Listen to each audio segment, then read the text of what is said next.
Their phone lines are still ringing on Jaylen Brown and Derek White. They've got a very high price threshold, so if someone blows them away, you have to listen on that. What if I told you the defending NBA champions were just forced to blow up their entire roster against their will? And what if I told you this wasn't due to ego, drama, or bad management, but because of a rule book? That's exactly what happened to the Boston Celtics in the most brutal offseason in modern NBA history. And it all started with one horrifying moment. May 12, 2025, Madison Square Garden. The Celtics are up 2-1 in the Eastern Conference semifinals. Jason Tatum is on a mission, already dropping 42 points. 8 boards, 4 dimes, 4 steals, and 2 blocks. An all-time performance. And then it happens. With 2:58 left in the fourth quarter, Tatum dives for a loose ball. He hits the floor, grabs his heel, and doesn't get up. The diagnosis: complete rupture of the right Achilles tendon. Same injury that sidelined Kevin Durant. Same injury that ended careers. Tatum's season and next season is over. Minimum 10 months recovery. Just like that, the Celtics franchise player is gone. And with him, the future they fought so hard to build. But this wasn't just about losing a superstar. This one injury triggered a catastrophic chain of events that would dismantle the Celtics dynasty before it could even defend its crown. Because the real villain of this story isn't bad luck. It's something called the second apron now. If you don't know what the second apron is, you're about to learn why it's the scariest phrase in NBA front offices today. It's not just a salary cap penalty, it's financial hell. The second apron is set at $17.5 million above the luxury tax threshold. But the punishment? It's not just money, it's control. Once you're over that line, you lose key tools. To improve your team, no mid-level exception. No aggregating salaries in trades. No moving picks 7 years out. Your flexibility dies, your roster freezes, and the NBA starts eating your future. And the Celtics. They weren't just over it, they were drowning in it. Boston's projected total bill for 2025-26, when you count salary plus tax, was nearly $500 million, $500 million. No team in NBA history has faced a bigger financial chokehold. Celtics owner Wyc Grousbeck even admitted publicly, "You cannot survive in the second apron." So what did the front office do? They went nuclear. First up, Kristaps Porzingis, a critical piece of their 2024 title run. Gone, traded to Atlanta. In a 3-team deal that brought back Georges Niang and a 2031 second-round pick. That's it. That's all they got. But here's why it happened. That one trade saved the Celtics $180 million in taxes. Think about that. They gave away a former All-Star for scraps just to stop the financial bleeding. Porzingis found out while he was asleep. He knew it was coming. Boston's books made it obvious, but still brutal. He posted a classy farewell, thanking the city and fans. Meanwhile, the Hawks were popping champagne. Analysts called it a steal. They got a championship-caliber big man for almost nothing. But the Celtics weren't done.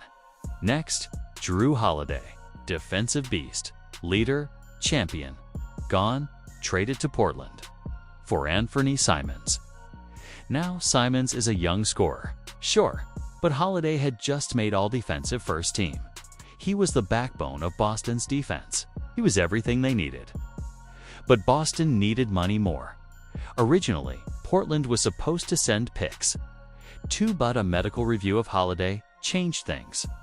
Still good enough to play, but not good enough for Boston to take on long-term tax risk. The deal was changed to a straight 1-for-1. Stevens later admitted it was one of the hardest phone calls he's ever made.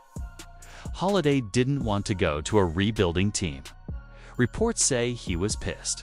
Some Portland insiders denied it, but look at the situation. Who wouldn't be? Another $40 million saved. In 2 trades, Boston cut over $220 million from their books. But the price? They lost 2 critical pillars of their title team. Not because they were old, not because they underperformed, but because the new rules of the NBA punish them for being too successful. And here's where it gets even crazier.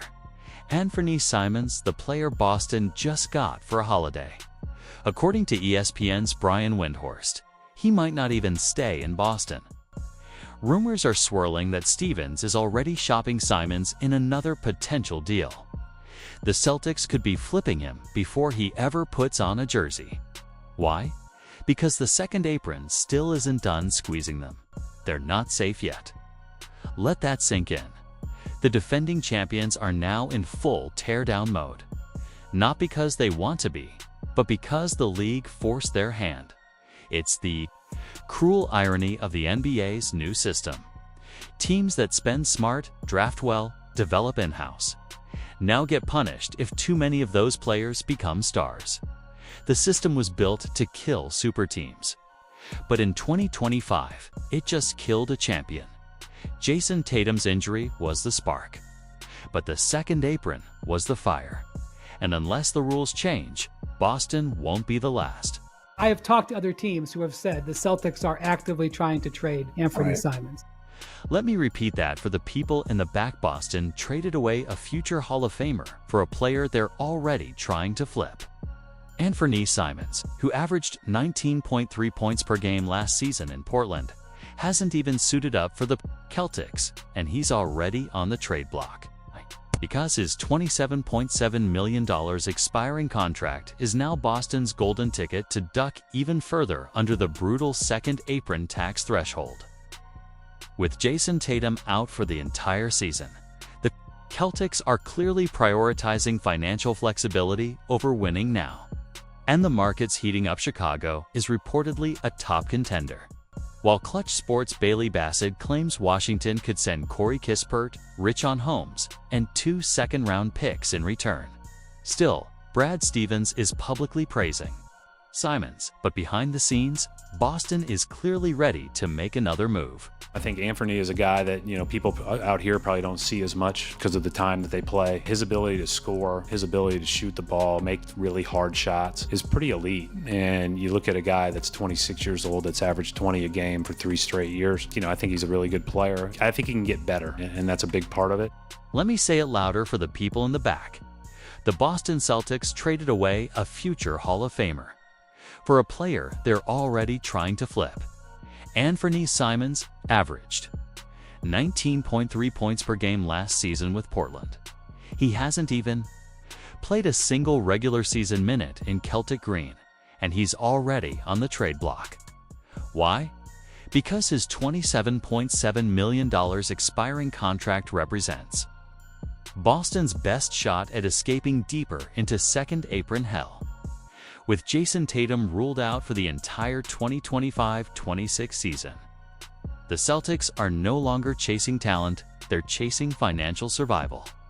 Multiple teams are reportedly interested in Simons, with the Chicago Bulls leading the pack. Meanwhile, Clutch Sports' Bailey Bassett claims the Washington Wizards could offer Corey Kispert, Richaun Holmes, and 2 second-round picks for Simons just to add another shooter to their young core. But Boston's real dilemma runs far deeper than one player. The front office now faces a brutal decision: either pay even more in luxury tax and gamble on Simons long-term, or cut bait and move him while they still can. But if you thought that was the peak of this offseason chaos, buckle up. We're just getting started, because the most shocking twist of this entire saga revolves around none other than Jaylen Brown. Brown, the man who just signed a 5-year, $285.3 million Supermax extension in 2024, a player who helped deliver Boston's first title in over a decade. Now, he's at the center of non-stop trade speculation. Celtics VP Mike Zarin has publicly said they're not even close to trading Brown. But the rumors won't die. Chris Mannix of Sports Illustrated reported that the San Antonio Spurs are the top team to watch in a possible blockbuster deal. The Spurs could offer up young pieces like Dylan Harper, Devin Vassell, Keldon Johnson, and future draft picks. Think about that for a second. Boston is considering trading a 27-year-old All-Star, making $53.1 million, who just won them a ring. Why? Because pairing Jaylen Brown's contract with Jason Tatum's $54.1 million salary creates a financial death sentence under the second apron, over $107 million. Tied up in two players, one of whom won't even play this season. Even Celtics legend Paul Pierce called the rumors crazy, but admitted he understands the financial reality. Sentiment, after all, doesn't pay luxury tax bills. And then there's Derek White, arguably the most underrated two-way player in the NBA. White recently signed a 4-year, $126 million extension, a number that looks like a bargain in today's market. But even he might not be safe. Boston has reportedly set White's trade price at a Mikal Bridges-level package. That's right, you remember. The Bridges trade brought back more assets than even the Luka Doncic deal, to show how much Boston values White. Consider this: the Raptors offered the 9th overall pick in the 2025 draft for him.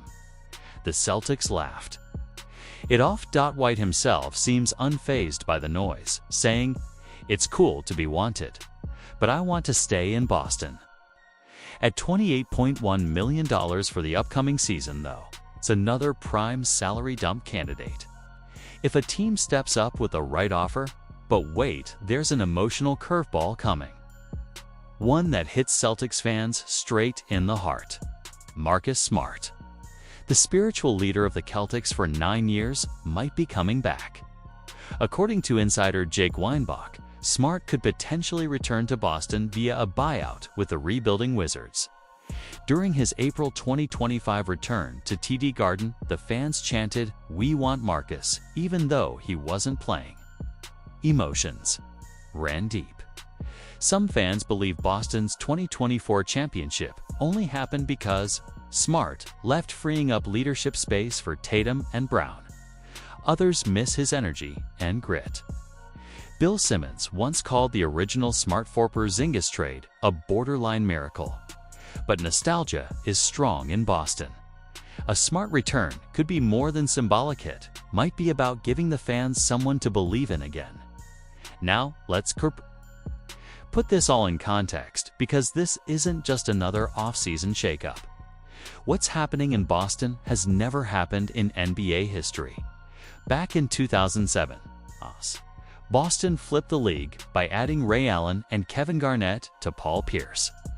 They went from 24 to 58 to 66 to 16 and won a title. That was under a different system now. Second apron, no paralyzing tax rules. Teams could spend big without consequence. In 2013, Danny Ainge flipped Pierce and Garnett for the picks that eventually became Brown and Tatum. That rebuild took 5 years, but it was strategic, controlled, voluntary. This is not by choice. The 2025 Celtics aren't rebuilding. They're being dismantled by a system designed to punish teams that win and spend. The new CBA forces contenders to choose: keep your stars or keep your flexibility, not both. Boston's payroll sits at $227.8 million. Brad Stevens admitted that the second apron is the reason they made these trades. These aren't optional moves, they're survival decisions. Stevens emphasized that these calls were coming either way, but Tatum's Achilles injury just sped up the collapse. The Celtics' odds tell the story. They dropped from plus 1,800 to plus 4,000 after Tatum's injury.